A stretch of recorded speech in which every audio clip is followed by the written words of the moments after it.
Hello folks, welcome to the Exiled Minds Podcast with Liam Martin.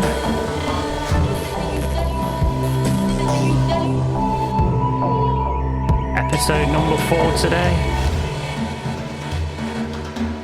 Hope you're all doing good. Had a nice day. So welcome then. Episode number 4 today, the Exiled Minds Podcast. Ready for some EMP bombs in your brain?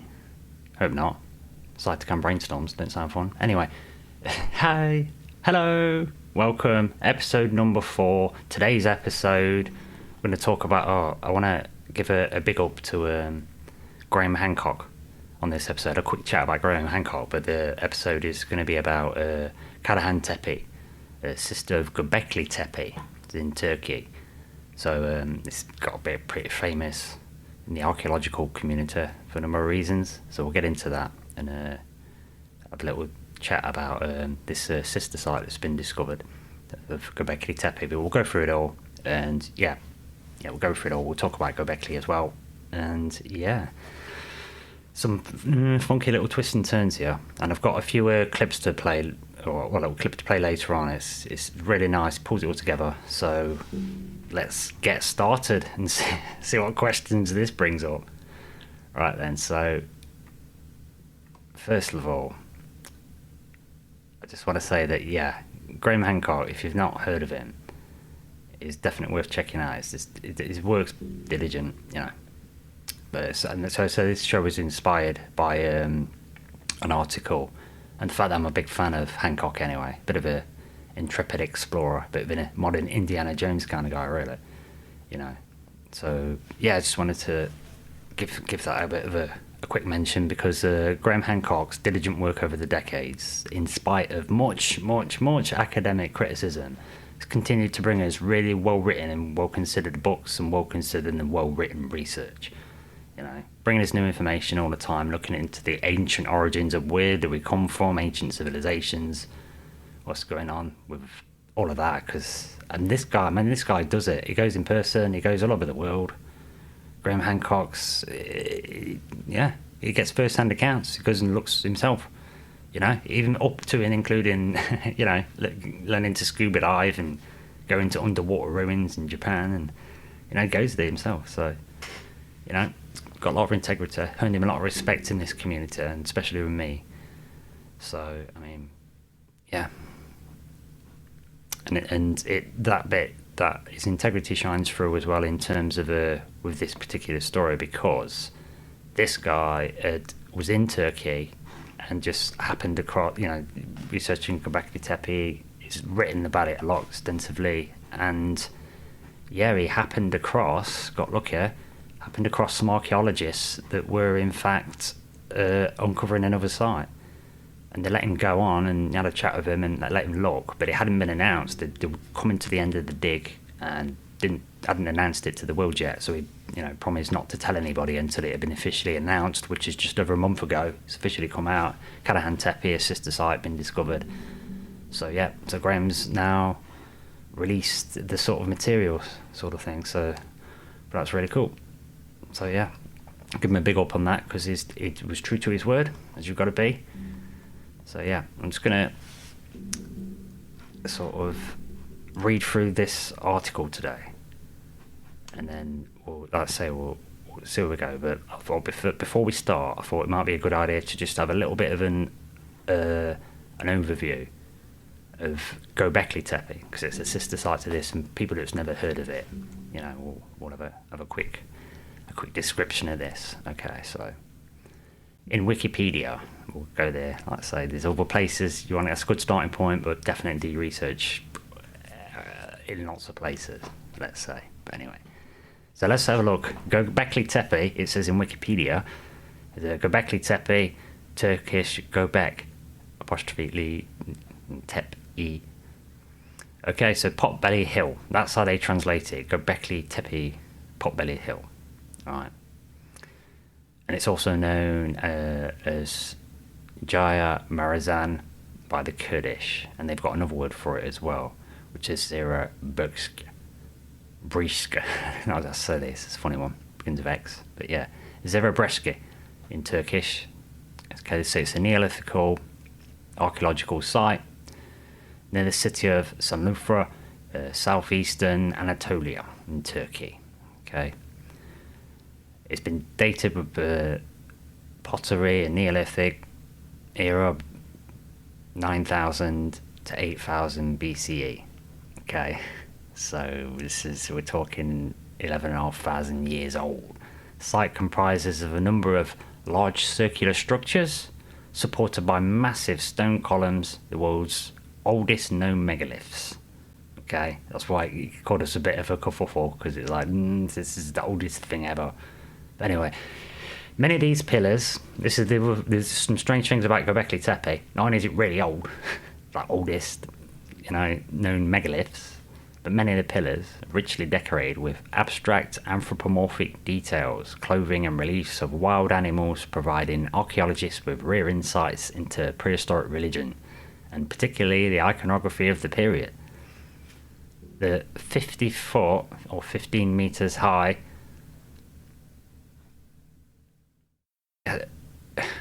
it's got, some of these stones are massive. Some of these stones are just stupid, like 50 tons and that. They're just big. Yeah. But anyway, it says, quarries and stones cut, from the Neolithic area. It was a bit of a strange one. It's got a weird color. It's got animals that don't exist. I don't know if they're extinct or what. Göbekli Tepe is a weird one. There's a humanoid form as well that's just looks a bit strange, but yeah, it's just I don't know. But yeah, anyway, we'll carry on. The site was first used at the dawn of the Neolithic period, Southwest Asia. It marks the appearance of the oldest permanent human settlement anywhere in the world. Okay, just out of nowhere, just boom, there we go. So prehistorians link this Neolithic revolution to the advent of agriculture, but disagree on whether farming caused people to settle down or vice versa. Okay, so did they decide to, did they farm the area and then think, we'll better stay here, or was it good for farming, so they thought, no, we'll move here because that'd be good, who knows. But yeah, Göbekli Tepe, a monumentally complex, it's complex, man. It's built on top of a rocky mountaintop, far from known sources of water, and to date producing no clear evidence of agricultural cultivation has played a prominent role in this debate. Okay, so right, I'll carry on reading. We'll get stuff to say about this. Okay, the site's original excavator, this is the guy that you want to give credit for Göbekli Tepe, bringing this to the world. It's an amazing discovery. It's a German archaeologist, Klaus Schmidt. Okay, I think he passed away now. So yeah. So blessed Klaus Schmidt.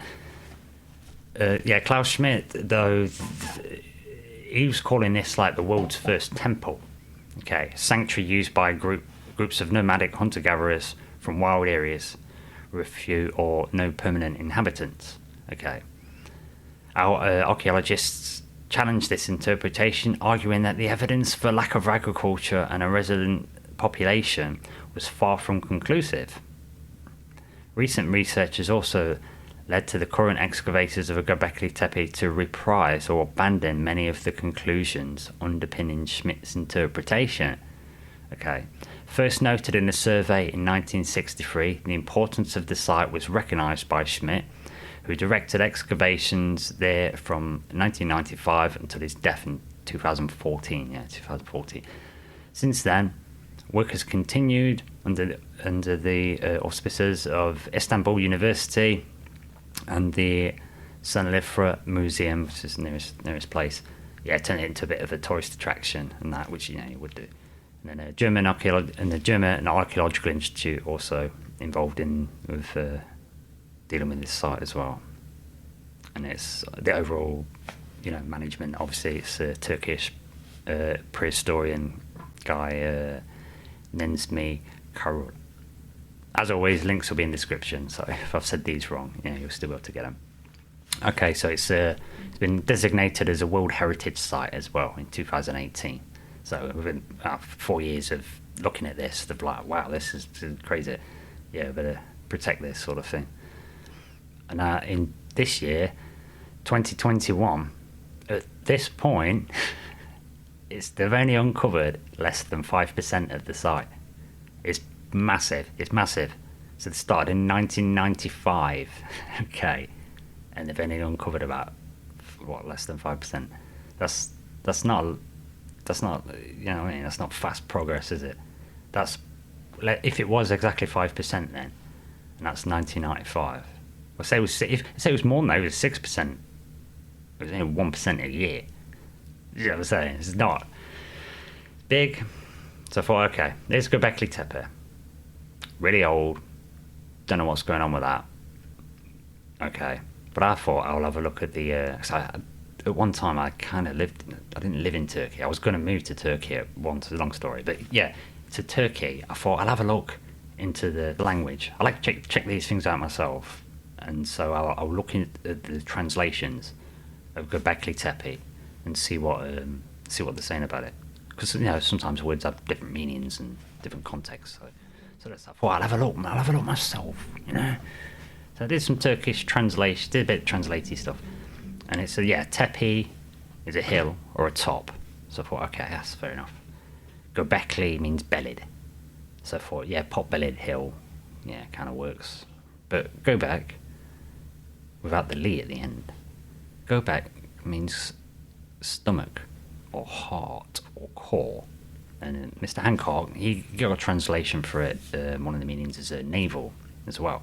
And I thought, that makes perfect sense. That's a better translation. Because the heart or the core or the stomach is right where your navel is. In fact, it's kind of like, almost like the center, not your center of mass, but it's the central point of your body. Like where you fold over, you bend over, it folds right where your navel is. So I thought, the navel, okay. But Google Translator did some weirdness. Well, I used Google. I tried different translators, just to make sure some of these same meanings were coming out from different places, different sources. But Google Translator did some weirdness, man. And this was funny. So all I did was put a word in Turkish, and then it shows me in English, right? But you can switch to languages if you got it the wrong way around, whatever. So all I did was. Google Translate did some strange stuff, and all I did was put a word in to translate it, and then switch the languages, and then switch them back, and then switch them and switch them back. And you think it'd be the same thing, wouldn't you? You'd think, because like if you put in, say, the Turkish word for apple, which is elma, okay, and then it's going to translate it in English. That means apple. So when you switch it, it will say, elma. In Turkish means apple. Apple in English is Elmer in Turkish, right? It should be the same. Keep switching them over. I did it with apple, and it just stays the same. But when I did it with this Göbekli Tepe words, man, check this out. So while I'm checking this translator, it went like this. So put this Turkish word in, set up Turkish to translate to English. Right? I pasted in Göbek, I get stomach in English. So I switched the languages over, right? And stomach in English now translate to Karen in Turkish. I thought, that's weird. Why isn't it the same? Right. I thought, okay, why didn't it go back? Why didn't it just go stomach, go back, stomach, stomach, go back, stomach? No, it switched the word meaning up to Karen. So I thought, that's weird. So I switched it back, trying to fix it. And Karen then translated into, if that was an English word, your wife. And I thought, hey. So I switched them back again, trying to fix it. And it translates a different word. And it says, that means now a sin or a son. That's pronounced like a son. So I switch them back again. And it says, that means inspiration. And I'm thinking, hang on a minute. I just find that really strange. Because you'd expect, like I say, you expect the meaning to just stay the same. And then you can have more than one meaning. I thought that little denominator. I don't know, it's like spelled it out. The algorithms went weird, I don't know. So you think about what he said. Just from the word stomach, just putting go back in and expecting the word stomach or navel or core. And just switching them over, it's spelled out Karen, your wife, inspiration. James, what? And I thought, Karen is like the name Karen. Karen, your wife. I thought, what are the Karens? The generic Karens, your wives. Sen, Eden, because vowels are interchangeable. It's kind of similar. Sen, Eden, snakes in the garden, fallen angels taking upon the daughters of men as their wives, the old forbidden love genetic engineering thing. I thought, that's just weird, man. That's just weird. And then, so I thought, well, I'll see what Karen, if it means anything. I couldn't really get is it a name? Has it got a name meaning? And all I could really find was one in Danish, which was pure. And that was weird, because that's Scandinavian languages, and it's, according to the Box Saga, and it's a long story, but Box Saga might have the original first ever language from Scandinavia. Do you know what I mean? So I thought, I wonder what that means.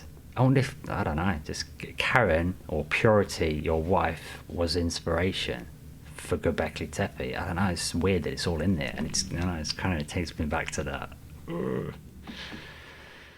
Yeah, I just thought that was strange. So yeah, it's interesting. But anyway, on we go with the translation. So that was in Turkish, right? So I thought, well, I'll see what these Kurdish words mean. Okay, so I goes to look at the Kurdish word, and Jaya Marazan. So Jaya does mean hill, and I thought, yeah, okay, that's fair enough. And Marazan, I couldn't find anything. For some reason, I couldn't find a Kurdish meaning for the word Mirzan, but I did find the word Mir, like Mir space station, M-I-R, means passed away in Turkish. And Mirasan does mean something in Turkish, but not Mirasan instead of Mirazan is a word in Turkish, and that means air. So for Mirazan or Mirasan, could Mir passed away? Mirasan means the heir, or like the king sort of thing. So I thought, yeah, it could be that. It could mean passed away king, or passed away kingdom, or more accurately in this scenario, it would be passed away city, buried city. Yeah, because you bury people and die, don't they? And we know now that, Göbekli Tepe was intentionally buried, you see. So I thought, that's strange, isn't it? That's kind of saying buried city, passed away kingdom, and we buried it, right? But then there's another word that there's another word that the Kurdish use for this, right? And that other word is Zerebreska, as I tried to say earlier. But that other Kurdish word, that one word for Göbekli Tepe, it means evil, right? And I checked it. I checked all over the place, man. I'm telling you, I checked everywhere. It's the only meaning for that word. There's no other meaning. I couldn't find another meaning for it. I swear. You can check it out. So I'll swear to you, but no, you can check it out. But I could not find another meaning for this word, evil. I think 6 or 7 different translators. They might have all been coming from Google, the original sources. But a couple of them were stating that they were getting it from Google Translate, and others weren't. So I'm presuming whatever, they got their own thing. But yeah, evil. That's what Kurdish call that place, evil. So. Don't know. It seems weird. But also, I did find one other meaning for that word, one other possible meaning, and it was only this one translator, and I had to really work to get it and try different things. And yeah, the only other word that came up for it was badge. So evil or badge, but a badge can be like a brand. Do you know what I'm saying? Like a marking of something or an owning of something, a stamp on something. And I just thought again with that. With the Bible stories and the snake in the garden, and it kind of made me think of that stuff, and think of that, genetic manipulation, DNA, back to the caduce, the medical symbol, the 2 snakes spiraling around a column, the staff of Hermes. It looks like a DNA helix. I'm thinking, anyway, yeah, maybe that's something to do with it, But yeah. So get some interesting hints and clues there, perhaps the clues, perhaps it's just etymological trap, who knows.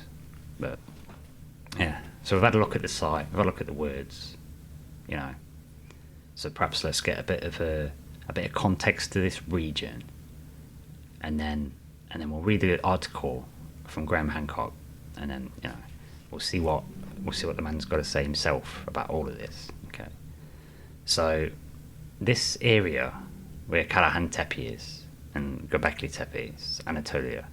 Okay, so a historical description of the importance and where Anatolia is. We'll have a quick look for that, because this kind of seems like an important spot in the world, even though this place is the oldest Neolithic, like megastructures, old, been buried. That's weird. Kurdish call it evil, bit strange, something to do with the navel. Don't know. It's a bit weird, man. And so there's no water source around. It's just like it's not a good place. Do you know what I'm saying? To just do, it's a middle of nowhere place. That's what I'm saying. And that region's been important historically. So let's go through. I've got an article from worldhistory.org, just like world encyclopedia stuff. Just talk about this the area where it is. Okay, so Anatolia is described as a melting pot of civilization and cultures. Okay, because it's a bridge between Asia and Europe. All right. So a fusion of East and West, and many of them familiar and probably overused descriptions that may seem rather pedestrian now, but accurate nonetheless. In fact, that Anatolia has a habit of turning up lost civilizations and vanished cultures. Right, that's what it says on worldhistory.org. Hello, lost civilizations and vanished cultures. All right, let's see what it's got to say. Anatolia, also known as Asia Minor, is a large peninsula in Western Asia, the westernmost part protrusion of the Asian continent. It constitutes a major part of modern-day Turkey. And the region is bound by the Turkish Straits to the northwest, the Black Sea, and the northern Armenian highlands to the east, and the Mediterranean Sea to the south, and the Aegean Sea to the west. The Sea of Marmara forms a connection between the Black Aegean Seas through Bosphorus and Dardanelles Straits that separates Anatolia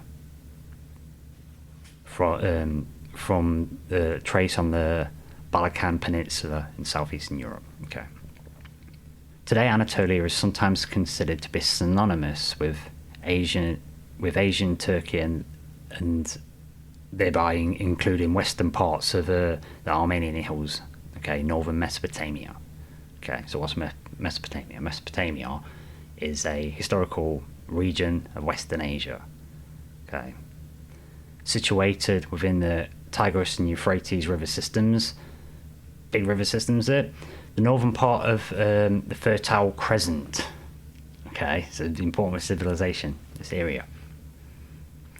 It occupies the area of present-day Iraq and parts of Iran, Kuwait, Syria, and Turkey. Hello. It's always been important regions, these places.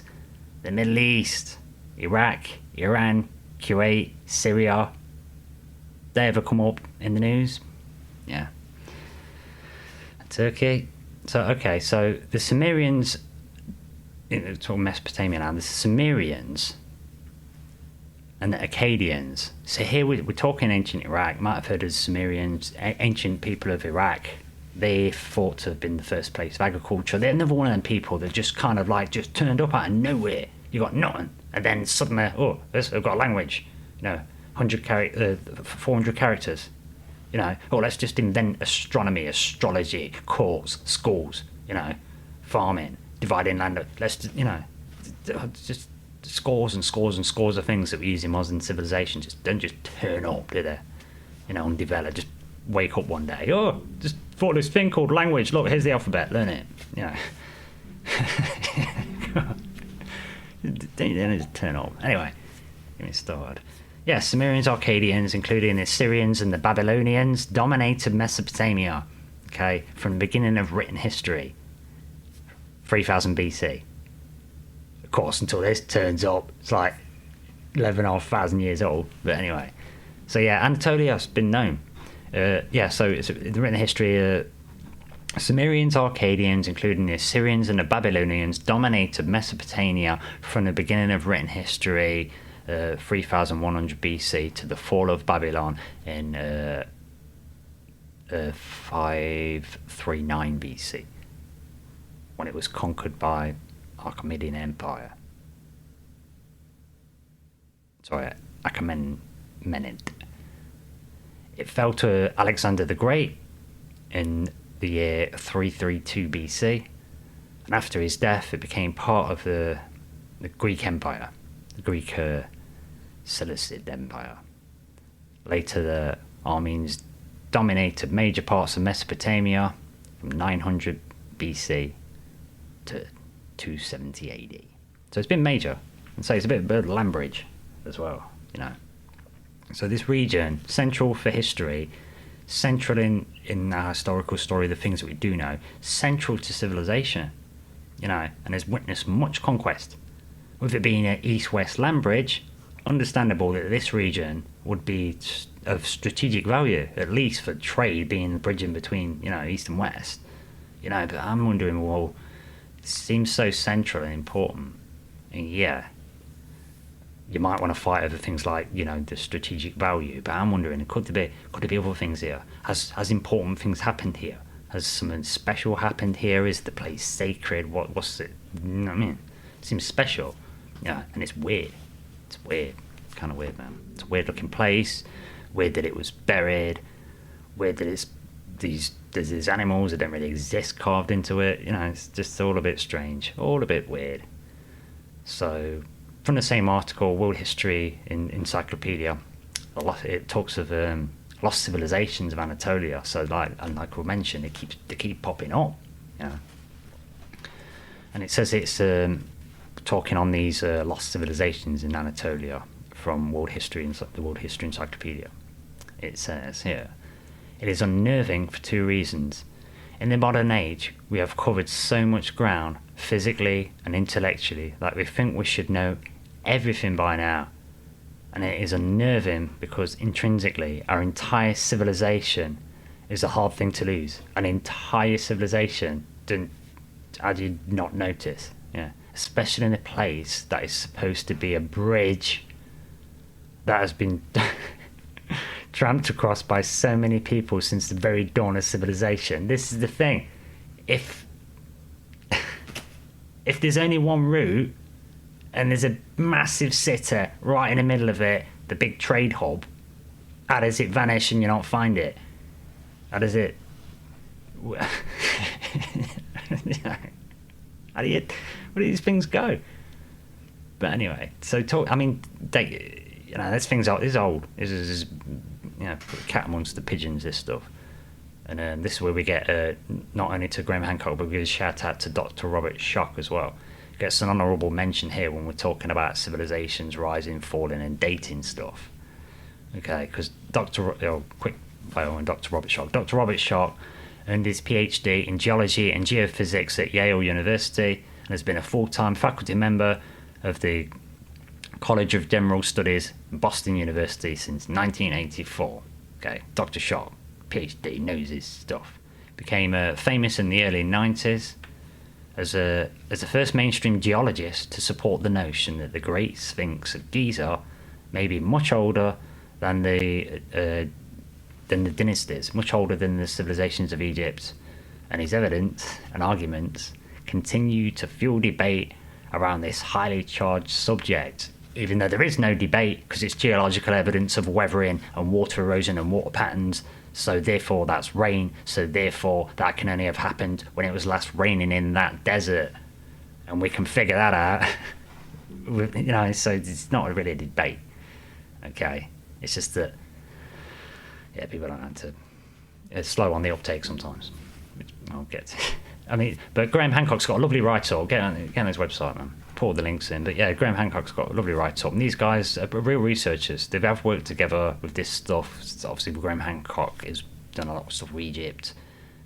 John Anthony West, say Dr. Robert Schoch. These people have really pushed that stuff forward and really opened up the box, the Pandora's box with this ancient civilization stuff, especially, you know, around the pyramids of Giza. Everyone's heard of them. It's still so mysterious. So yeah, I mean, they're doing real science. They're going where the evidence takes them. Okay, they're not coming up with it should be like this, so let's make the data fit this, whatever. Because believe it or not, as crazy as this might sound, okay, archaeologists are only allowed to dig down so far. There's a certain point where they're not like, they don't dig further than that. Because why? Oh, because there was nothing there before that. So there's no point. Anyway, so yeah, I want to make this point because people need credit. People that are doing the good fight and the real work, they need credit. Keep getting slapped in the face and told not. Say, academic community throw a wobble over the Sphinx thing, and they still can't accept it. It's a bit like if somebody gets voted in and then you don't like them, so you spend years just moaning about them being in power. So just do it for a couple of weeks and then just accept that the person you voted for didn't get in.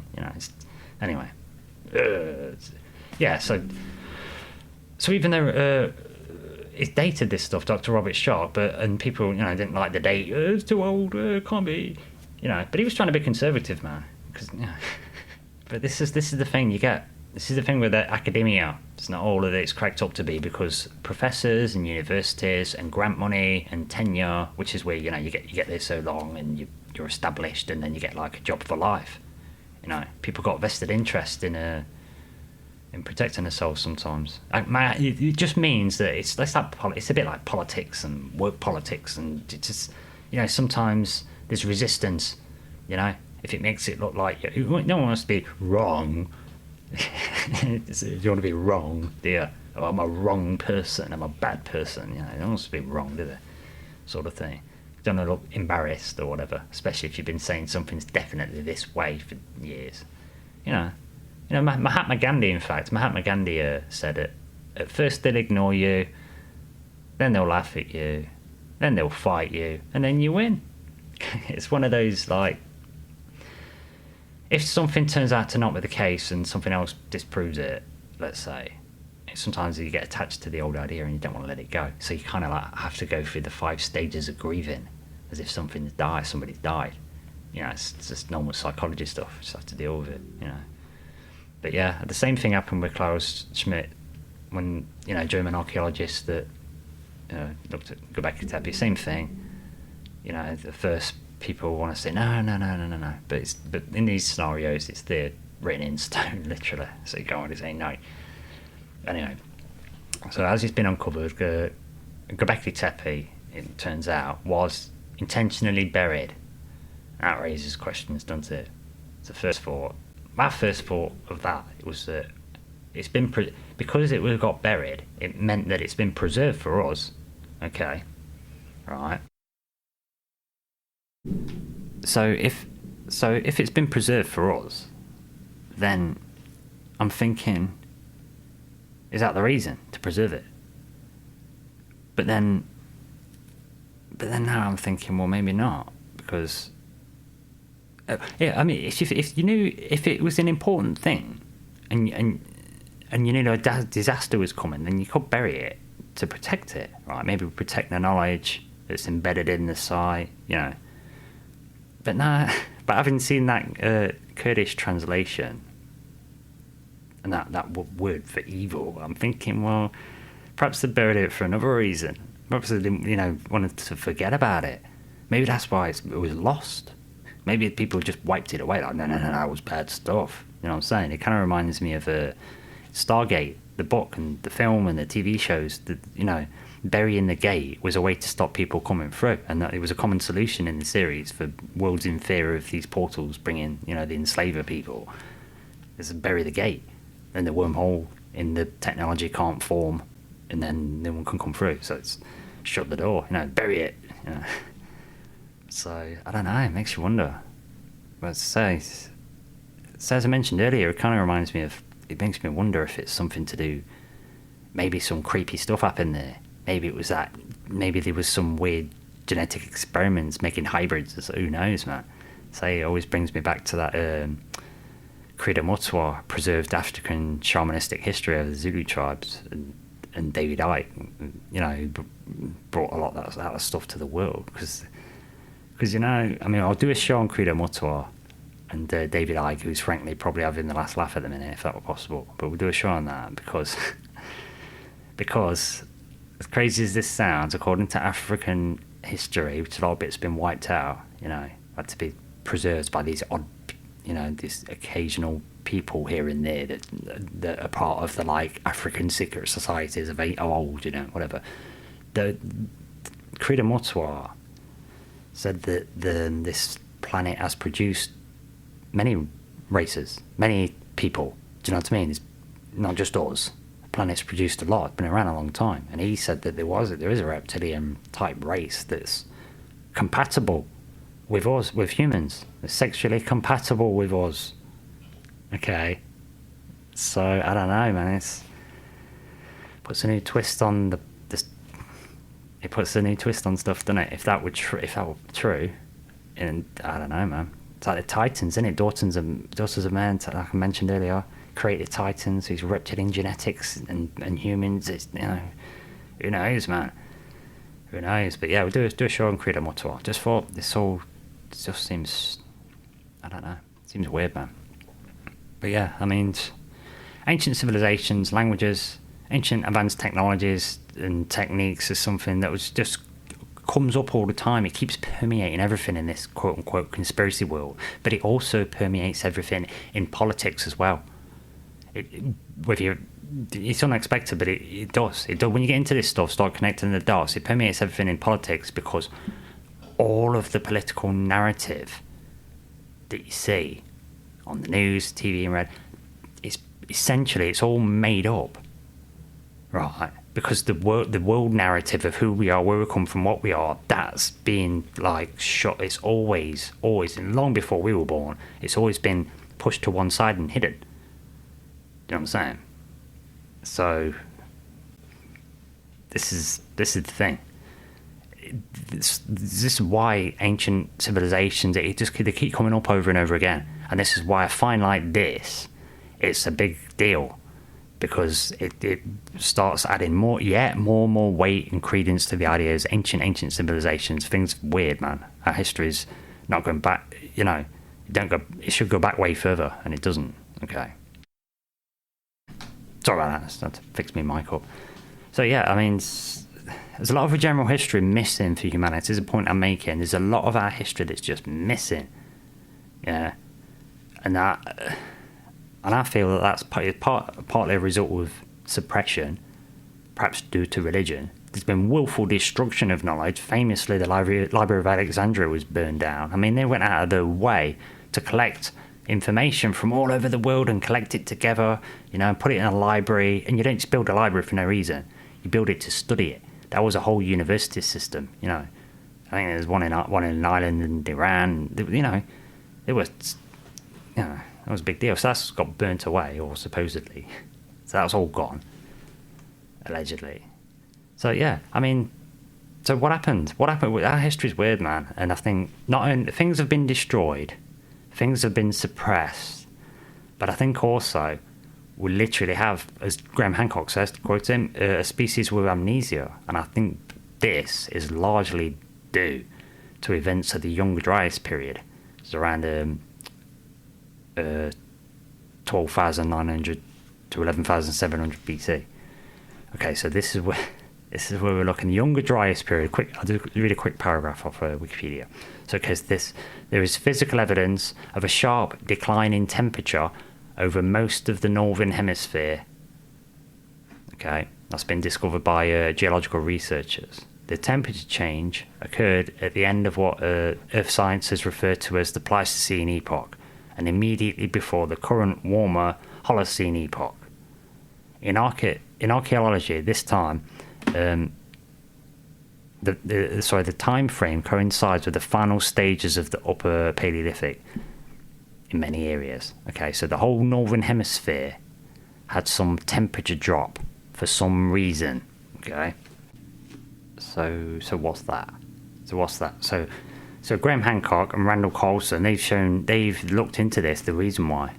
They did work together, so I'll give Randall Carlson a bit of a shout out as well. And they've correlated the data, this data set of the Younger Dryas period, with another data set known as Meltwater Pulse 1b.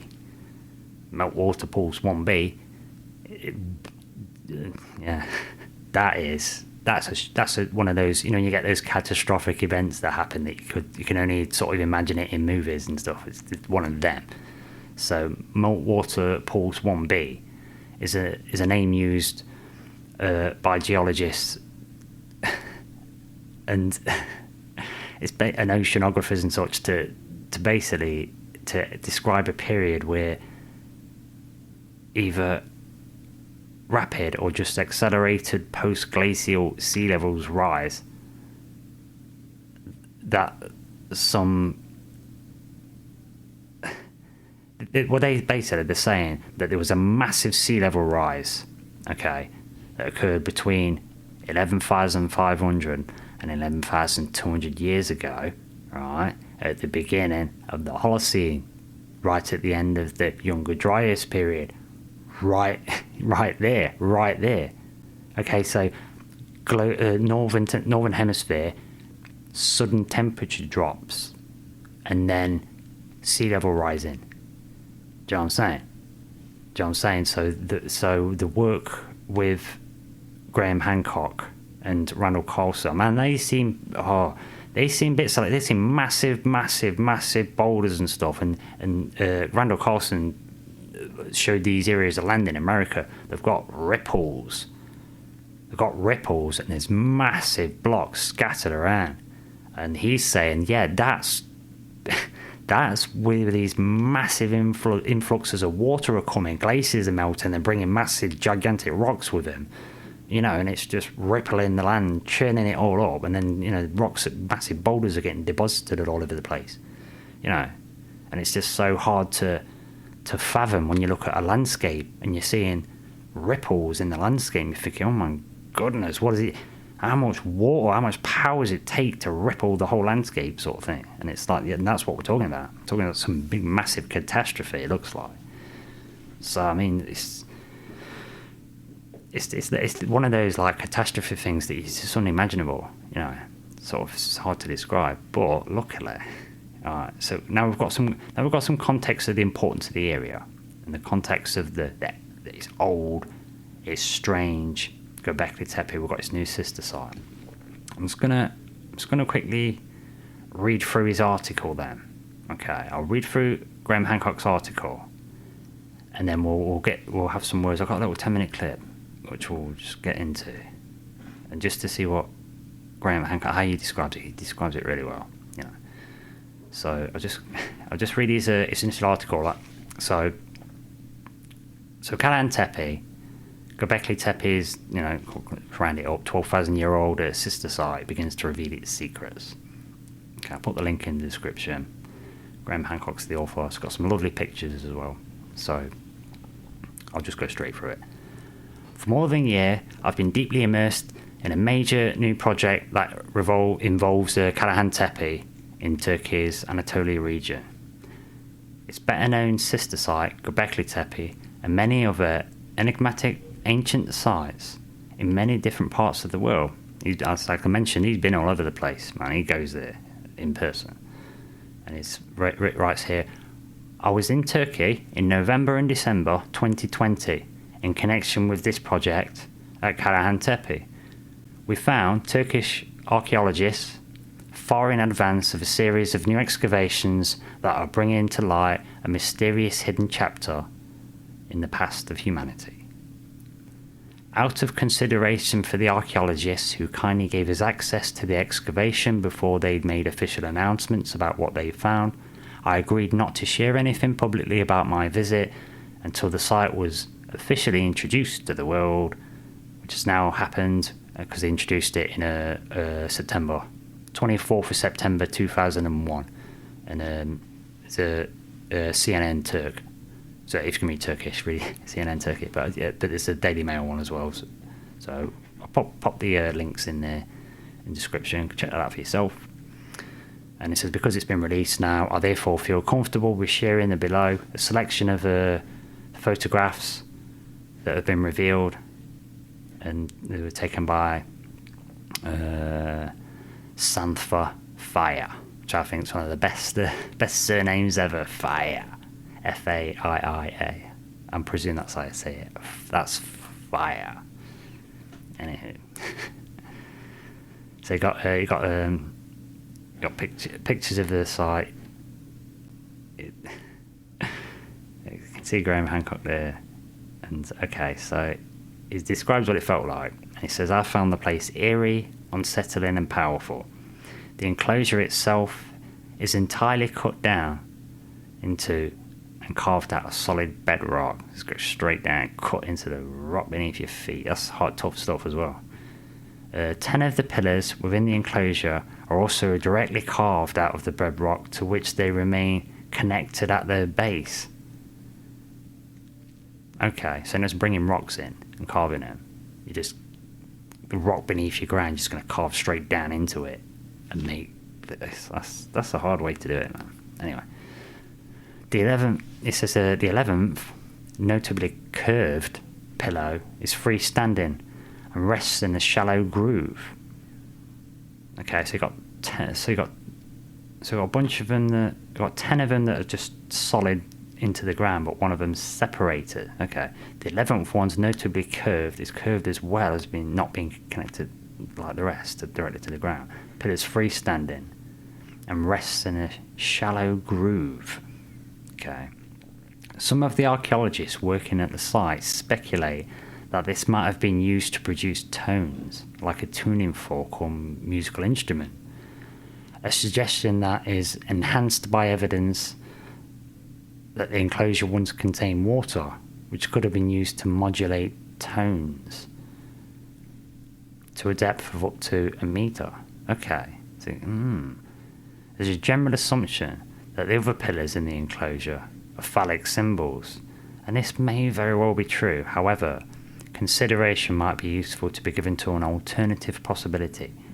Nearby sister site Göbekli Tepe, Karahan Tepe, famous sister site, has a very distinctive name, often translated as pot-bellied hill, which we looked at, but more accurately rendered as hill of the navel. So we talked about that as well.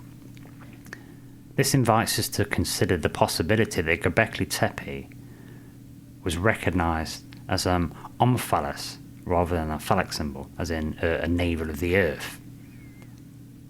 A notion found at other... That same notion of a navel of the earth is found at other sites around the world, at Delphi, Greece, Cuzco in Peru, Temple Mount in Jerusalem, Easter Island in the Pacific, and then there's others. Okay.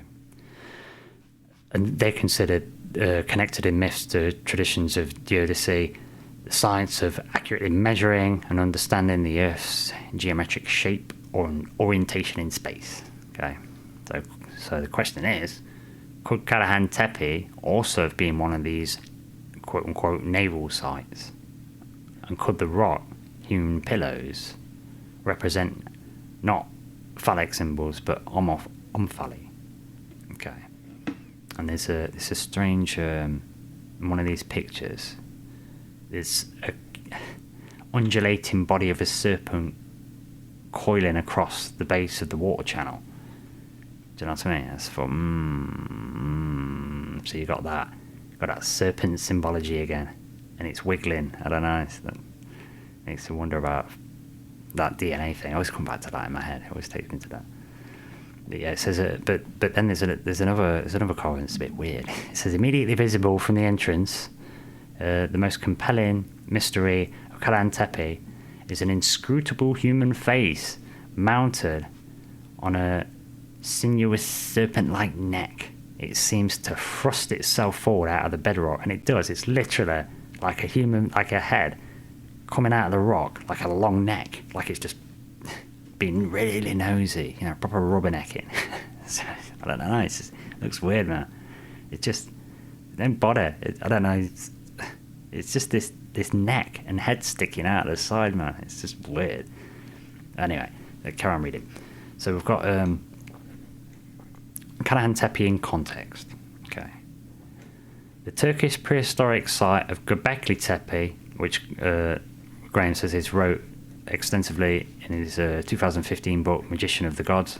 Put the link in for his books. Magician of the Gods, he did write a lot about this, and archaeological timelines did, as we mentioned, got turned upside down when this site was to be confirmed to be 11,600 years old. Göbekli Tepe was just the beginning though.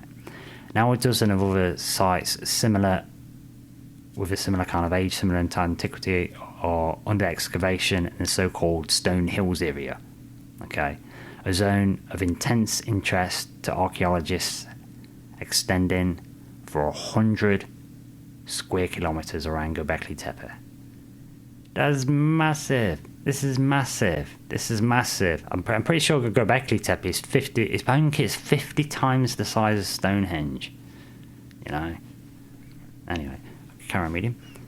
The region is gearing itself up to compete with Egyptian pyramids, according to local officials. So I mean, this is a massive discovery.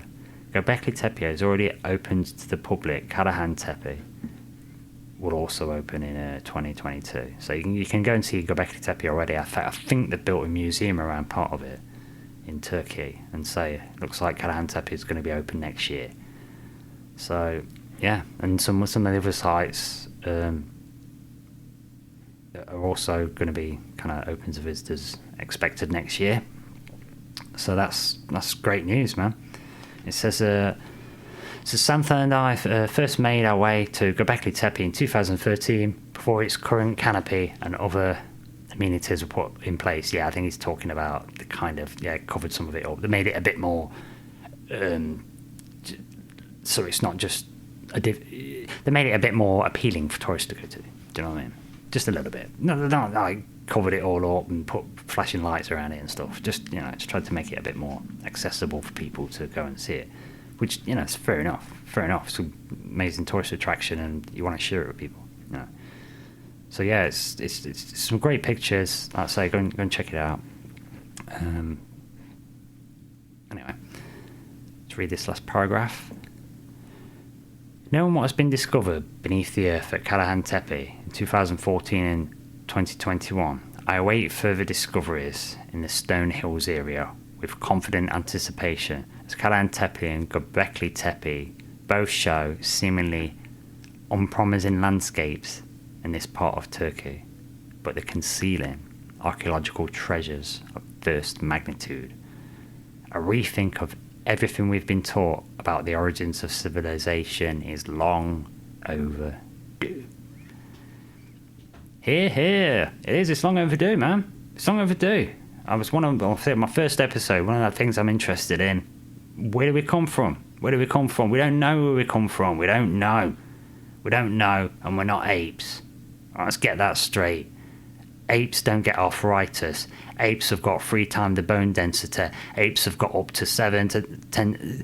Gorillas got strength for 9 men. Orangutan strength for 7 men. Chimps have got strength for 5 men. We're not apes. They're not building windmills. Yeah. We're something else. And we will get to this. We will get to a show on that stuff. But like I say, it segues all in. Ancient cultures, ancient civilizations, vanished civilizations. It permeates everything. We don't know who we are. Species with amnesia. Okay, said it before, said it again. Quoted Hancock, so good. Quoted him twice. I'm telling you, look this stuff up. You find out, you get astonished. That's why I've been doing it for about 20 years. But anyway, I found this really great. I was going to get some clips. I've got one of his audiobooks, and I was going to get a clip out of that, and then because I want Graham to explain this in his own words. Okay, and I want sure how audiobook legalities work. But I found, he's got some interviews on YouTube in the public domain. But rather than taking some clips of that, I found somebody's kindly made a video that's perfect for this bit of what I want to do now. So shouts out to Fight Mediocrity on YouTube. His channel, they got tons of subscribers, like literally 1 million times more subscribers than me. But good. Give me a shout out, man, because these guys have stitched together a couple of clips from Graham Hancock talking about his books and from the London Real interview that he did, and put some nice little bit of music behind it, and it really explains all this well and details it nice, and it gives you a bit of an idea of this kind of cataclysm of what it would look like to see, kind of thing.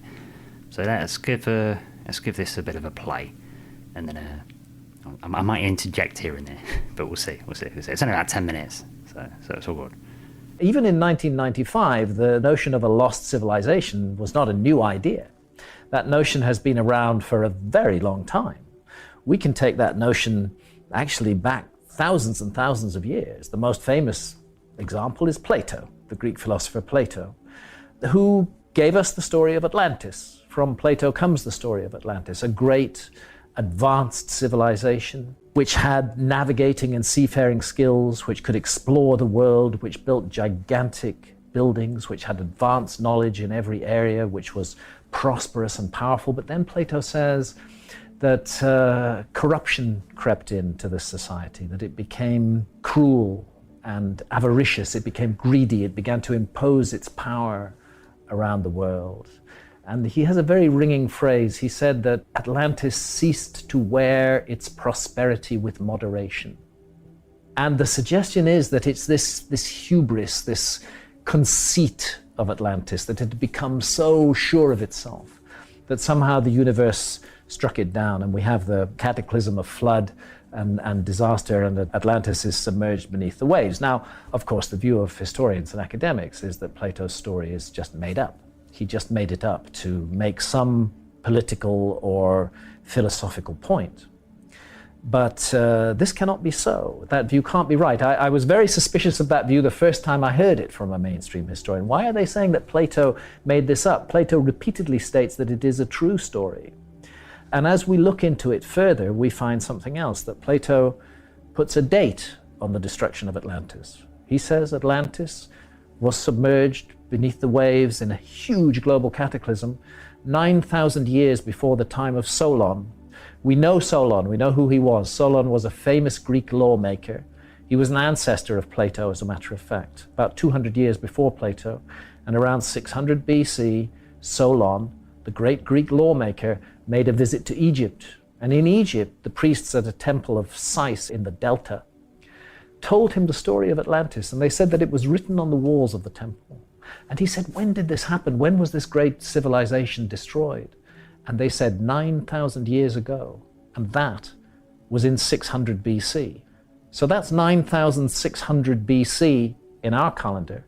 That's 11,600 years ago.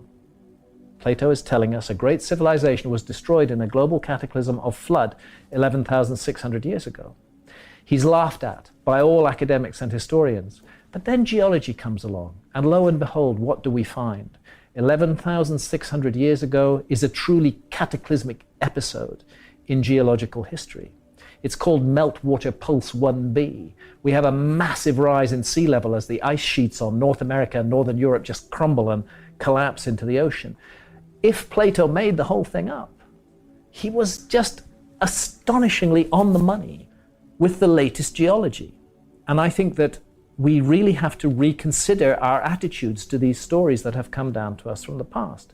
Academics have been too quick to dismiss them, too quick to say, oh, we've figured the whole story out, there's no mystery there. Maybe there's a huge mystery there. Maybe we should listen to these clues and hints from the past that speak of a great civilization. So when I published Fingerprints of the Gods in 1995, it was at the end of a long lineage going back to Plato and before, and of course famously Ignatius Donnelly in the 1900s, the early 1900s and late 1800s wrote Atlantis, the Antediluvian World, which was a huge investigation of Atlantis. So this subject has been tackled again and again and again. And again, mainstream academia has said, no, it's impossible, there could be no lost civilization, we know everything about the past, and it's been dismissed. But the problem is that new evidence keeps coming out, which can't be explained by the existing historical model. New evidence that just doesn't fit the picture.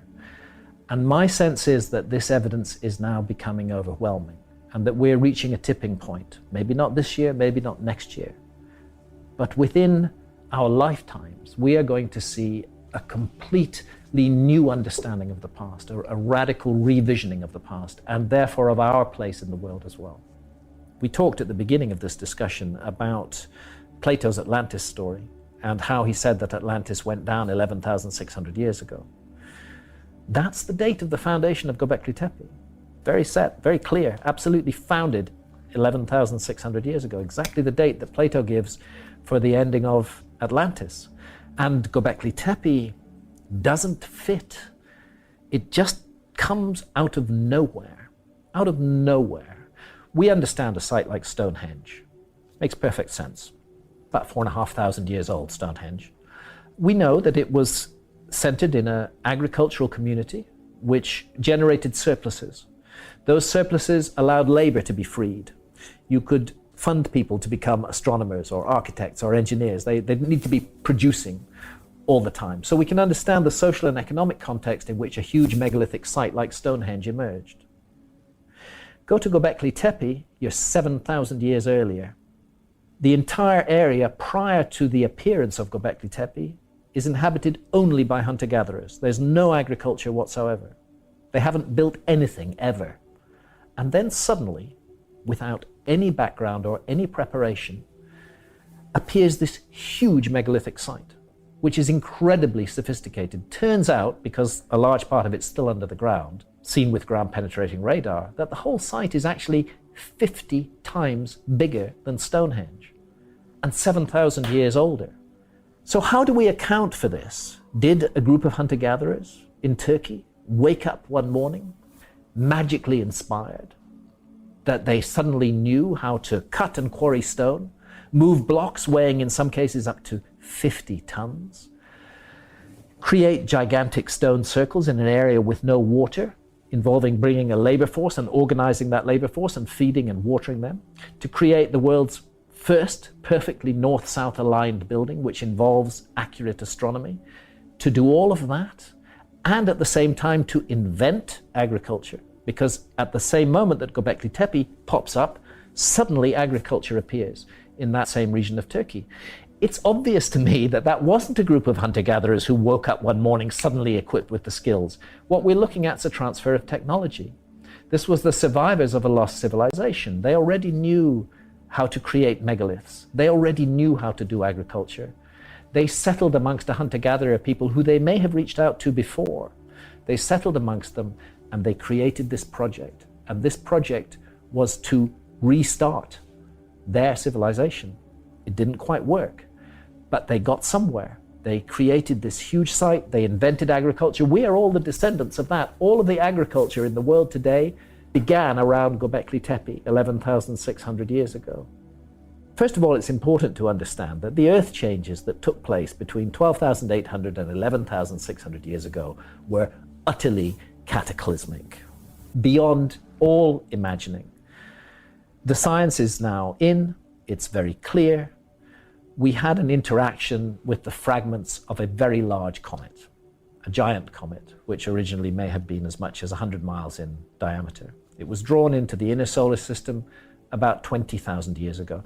These things come from very far away. They come from a place called the Oort cloud, which is almost light year away. It's so far away. It's so far away. A huge sphere of trillions of comets in the very outer solar system. But disturbances, gravitational disturbances, can send comets out of those safe orbits, winging in towards the inner solar system. It happens from time to time. And the evidence now is that we got one of those, a big one, about 100 miles in diameter, about 20,000 years ago. It entered an orbit that crosses the orbit of the Earth. And for the next 8,000 years, nothing bad happened. They missed each other. But 12,800 years ago, at least 8 pieces of this large comet, some of them up to a mile in diameter, hit the Earth. 50 million square kilometers of the Earth's surface was devastated by this comet impact. Sea levels rose rapidly, and the Earth's climate plunged into a dreadful deep freeze that lasted 1,200 years. This event was of a scale, of a magnitude, that is quite capable of having wiped out almost all traces of a former civilization. And that's why I think again about what Plato had to say, and I think also about our civilization, because we feel that we've got it all sorted out. We are very proud of our technology, and it is a stunning technology. There's no doubt about it. We're very proud of it. But we have not created a strong society. those technologies work through interactions, through networks, through connections. Nobody has all the pieces of the puzzle. Everybody has a little bit of the puzzle, and we cooperate together and we pool our skills, and we've created this world. But if you were to have a massive cataclysmic event occurring, if, for example, we were to face another comet impact as we did 12,800 years ago, then all the fragile networks that tie our society together would fall apart. And I don't believe that our civilization would survive such a cataclysm. Human beings would definitely survive, but our civilization would not survive because, contrary to its surface appearances, it's actually very fragile and very easily broken. Those who would survive the cataclysm would be hunter-gatherers, people like the Kalahari Bushmen or the hunter-gatherers of the Amazon basin. They would hardly notice it, as a matter of fact. Hunter-gatherers are in the business of survival in very difficult circumstances, and they would get through it. We would not. Very few people in modern Western technological society know how to survive at all. We have no survival skills whatsoever. Food supply into our cities is on a just-in-time basis, 2-3 days maximum food supply in a city, then you have people starving. How rapidly and radically this civilization would fall apart faced by a gigantic cataclysm, it's almost impossible to describe. The people who would carry the human story forward would be the hunter-gatherers. And 10,000 years from now, their descendants might tell a story about how there had been a time when there was a great civilization on this earth. So advanced, its powers were almost miraculous. Do you know, they could send people to the moon. They could fly around the world. They could speak to each other on other sides of the planet. But something went wrong. They became cruel. They became arrogant. They began to impose their will on others. They ceased to wear their prosperity with moderation, and the universe struck them down. I think there's a message in the Atlantis story for our civilization. We should stop being so fucking arrogant and proud in our achievements. We should show some humility, and we should learn the lessons of the past. So, as we see, as I was just describing, the magnitude of the cataclysm, I was just trying my best to, it's both, I suppose the best you could compare it to these days is, like say in the movies. I've not seen this movie, but apparently there's a movie called 2012, and there's a big flood or whatever. But yes, best you can sort of do. But this is the thing. It makes sense that this is how people can disappear when they've got fragile systems. Just obviously interesting side note, but I just want to mention the Kalahari Bushmen that he mentioned, that they'd be fine if there's a big cataclysm. That's the people I'd mentioned in the previous episode that do the persistence running and the chase. The best trackers in the world. They can do this stuff. They can handle this stuff. You think of these people as primitive, but they'd be fine. And in fact, they saved somebody's life. Saved a bus broke down in the desert, and someone went to go and get help and got lost in the desert for a few days, and they found him like death's door, but they managed to get the guy. Modern technology couldn't do it.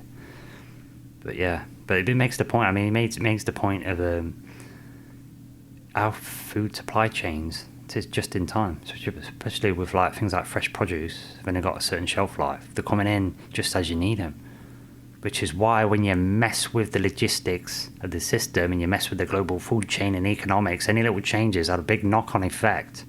Which is why you can't just go around making social demands. Say, oh, go do it like this, and because there's knock-on effects to stuff, and then if you ain't got a handle on it, you don't understand all of it, and you didn't. It's not good. You can't just make emotional demands on things, change systems, mess with people. So I don't get too controversial into politics, but this is why you can't just shut things down.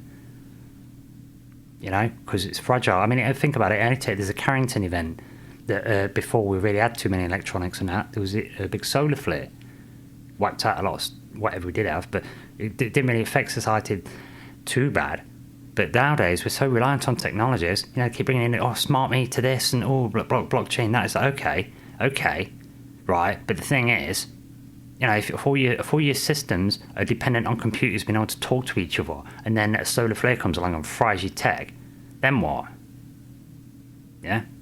Then what? You know what I'm saying? Because only people with practical skills or that can keep calm and deal with, they're the only ones that's going to survive. Everyone else is going to freeze. You can't go to the supermarket and get food. How are you going to eat? You know what I'm saying? This is why civilizations can disappear. And frankly, we're using plastics. We're using a lot of plastics and stuff. They're not going to be around. You know, do you know what I'm saying? You're not going to dig them. You're not going to dig a laptop up in 1,000 years and be able to get any information. That's going to be like a lump of just nothing. You know,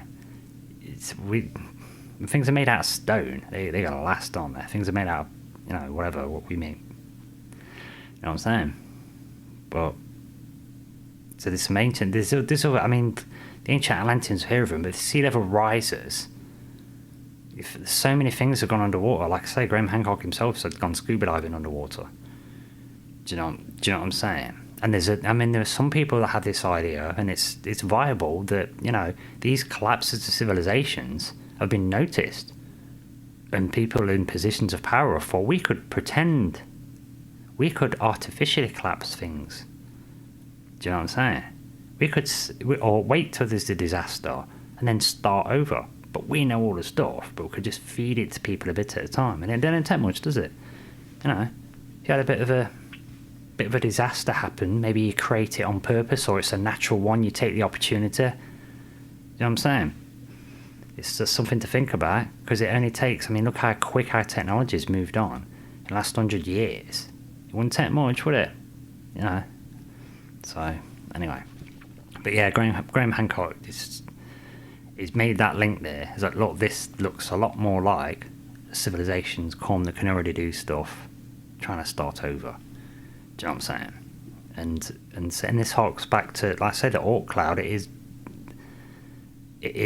Stuff's always gonna come in every now and again. It's like, say, anomalies. It's gonna knock stuff in, and this asteroid, it's kind of mentioned. He's talking about there's this massive asteroid that kind of started. It got knocked out of the Oort cloud. It's coming close to us. Eventually, it did get us.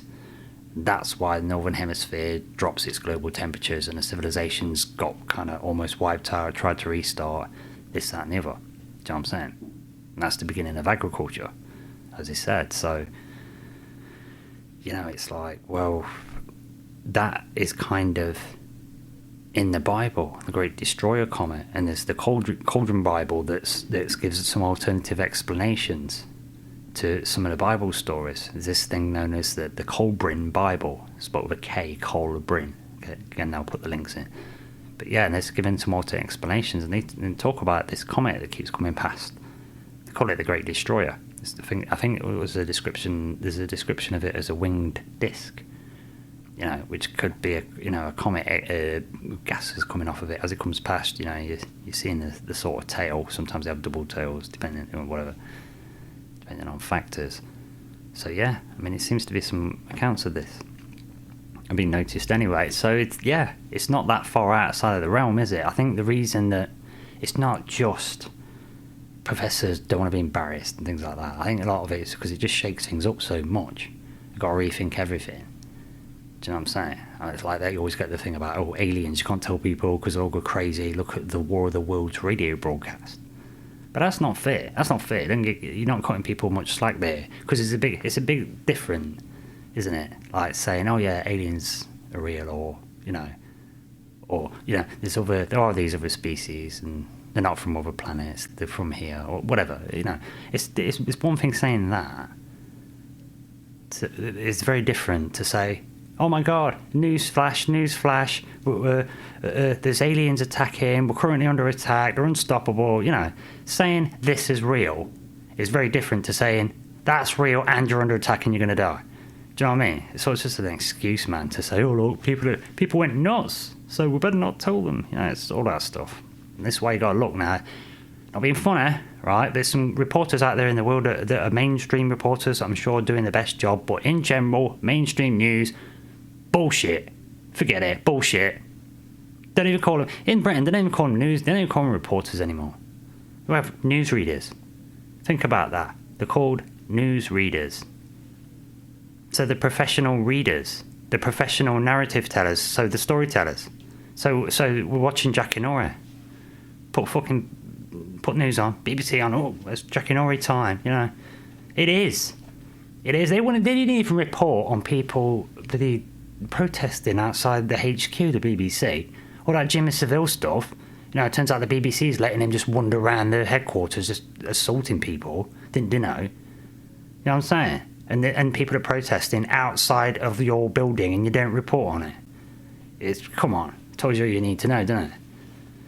So, you know, that's a bad move there. That really hurt the BBC and reporting in Britain, and that's not me. It's not me just making some arbitrary claim. No, Britain. Look at the surveys. Look at the polls. British media is the least trusted in Europe, and mainstream media globally is less and less trusted. You know, American media, I think, a few decades ago, even during the Vietnam War time, about roughly 70% of people believe that you know, it's all true. News is telling you the truth. And nowadays, people know, don't they? You know, and you can Photoshop things these days. You can deep fake videos. You can do whatever. Do you know what I'm saying? The technology is available to trick things. Do you know, so you've really got to do your work. And critical thinking matters. Critical thinking, look it up. It's not taught anymore of how to do it. Yeah, we've all been programmed with like learned helplessness. Like, you know, we're all crap and bad, and we're all sinners, and we're all homicidal apes, and it's just none of that. It's good. We're good. People are basically good. And we're gooder than you think. A lot gooder. But anyway, yeah, check it out. I put the links in. Ancient civilization, Karahan Tepe, this region. There's loads of stuff there. You know, and it says this ancient civilization stuff permeates into everything. So please go and look into this stuff. Because I'm telling you, you just keep finding, I keep saying it, you keep finding more and more questions and more and more interesting things. You know, and there's a site 50 times the size of Stonehenge, and then there's more to it, and you know, and then there's another sister site, Karahan Tepe, and then they've done less than 5% of Göbekli, let alone this one, and then this hilltop region. They're expecting lots more. They're finding stuff. It's under the earth, man. You know, and if we've had a great flood, a great deluge, there's a lot of stuff's going to get buried. Not just it's buried under the water and out of view, but it's going to be buried under the silt and dirt. You know, jungles as well. Jungles, you know, the environment changes over time. You imagine what's under the soil where all the forests are. You know, there's pyramids there and stuff in the jungles. You can't see them even with satellite photos. There's too much foliage on top. In fact, China's got a bunch of pyramids, ancient civilization stuff. And they didn't used to like talking about it at one point. They used to hide them and get people to farm on top of them, so satellite photos couldn't see them. And I think part of that was because China's invented loads of cool stuff, man. They've been going for a long time, but for some weird reason, their history says some people with blonde hair and blue eyes were around and did pyramids and built pyramids. You know? And it's not like modern Europeans. Do you know what I mean? It's not us. It's not Caucasus Mountain modern European people type thing. It's not that. It's someone else. And the same thing happened in when the conquistadors went to the Americas.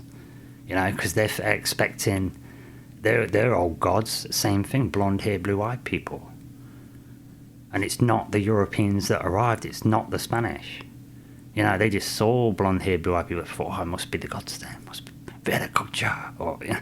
It's not. They just let them believe that and didn't deny it, you know.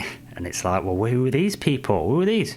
Some ancient civilizations. Tons of evidence that some ancient civilizations survived the last ice age, and here we go. There's some of it there.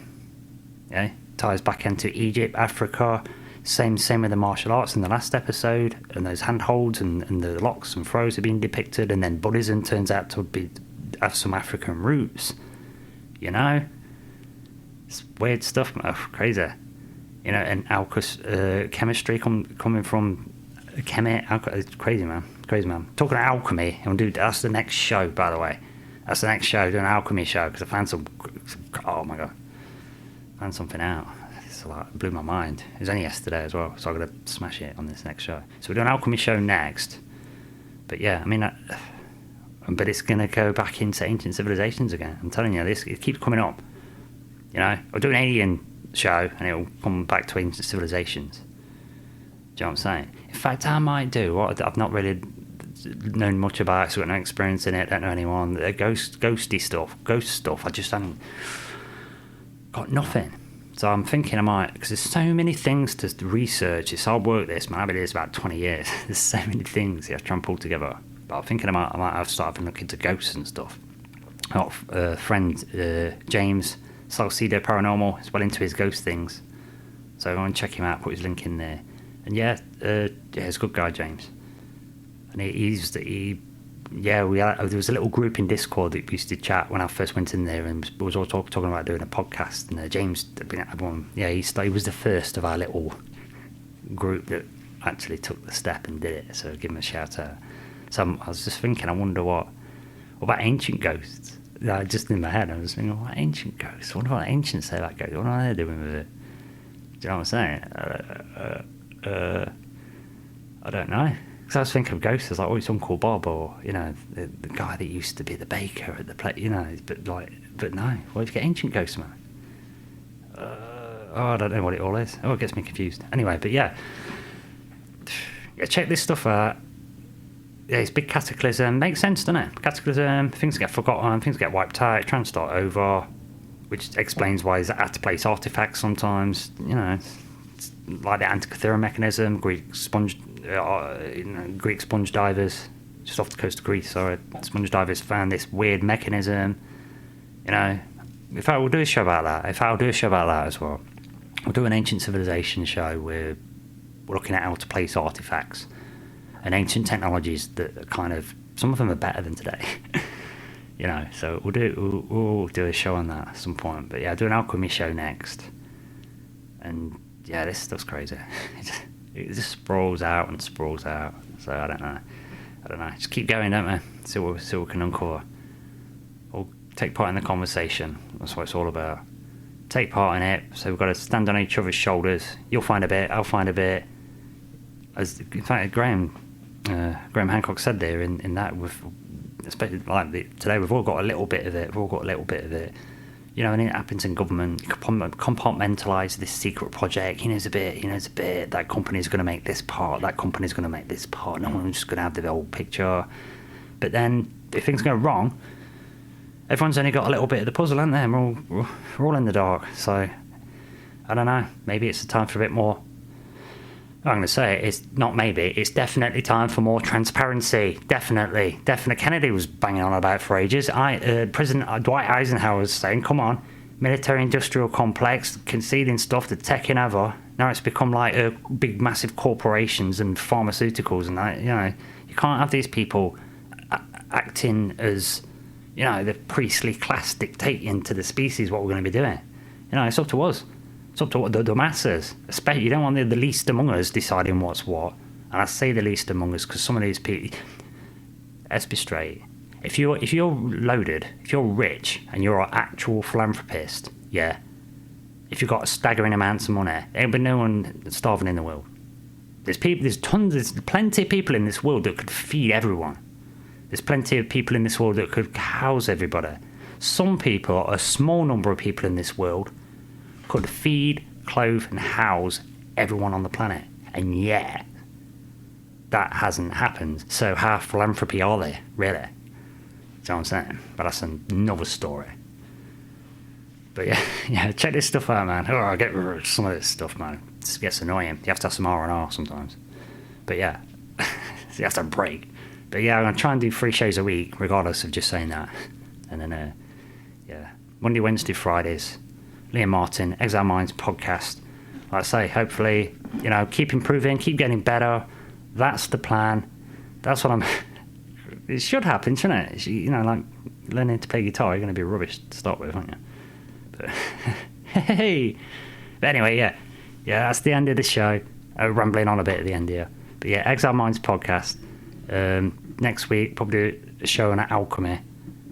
Or Friday, actually. Might do it for Friday. So I'm not sure I'm going to get out this week. But yeah, I'm going to try and do 3 a week. So I've got time. I'll get this alchemy show out on Friday. But if not, it's going to be Monday. It's going to be nuts. I made this a discovery. And it's old as well. It's old. I can't believe I don't know about it. But it's just, that's how it goes, man. You can't catch everything. So yeah, just the way it is. But anyway, that is the end of the show. Exiled Minds Podcast. Liam Martin. Monday, Wednesday, Friday, 7 p.m. GMT. Eventually, I'm going to go live, hopefully. And I might even go on camera. But we'll see. Anyway, take care, folks. See you later.